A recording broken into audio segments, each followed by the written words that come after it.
ప్రధానమంత్రి నరేంద్ర మోదీ తన Sweden ప్రతిరూపమైన wolf క్రిస్టర్సన్తో వాణిజ్యం, సాంకేతికత, రక్షణ, ఇతర కీలక రంగాలపై దృష్టి సారిస్తూ చర్చలు జరిపిన నేపథ్యంలో భారత్, స్వీడన్ తమ సంబంధాన్ని వ్యూహాత్మక భాగస్వామ్య స్థాయికి పెంచుకోవడానికి ఆదివారం అంగీకరించాయి.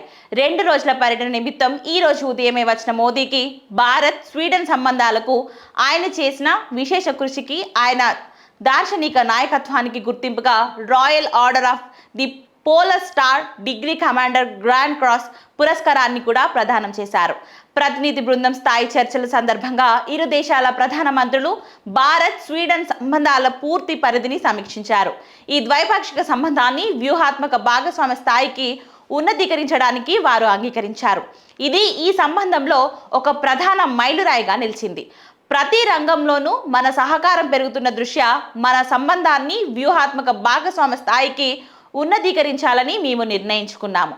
ఈ భాగస్వామ్యంలో మేము హరిత పరివర్తన, భద్రత, అభివృద్ధి చెందుతున్న సాంకేతికత, ప్రజల మధ్య సంబంధాలపై దృష్టి సారించి ముందుకు సాగుతామని ప్రధాని మోదీ అన్నారు.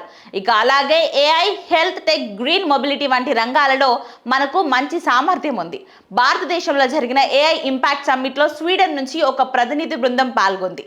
మేము స్వీడన్, భారతదేశ టెక్నాలజీని ఏఐ కారిడార్పై పనిచేస్తామని ప్రధాని క్రిస్టర్సన్ యూరోపియన్ కమిషన్ అధ్యక్షురాలు ఉర్సలా వాన్ డెర్ లెయన్తో కలిసి నిర్ణయించిన సంయుక్త పత్రికా సమావేశంలో ఆయన అన్నారు.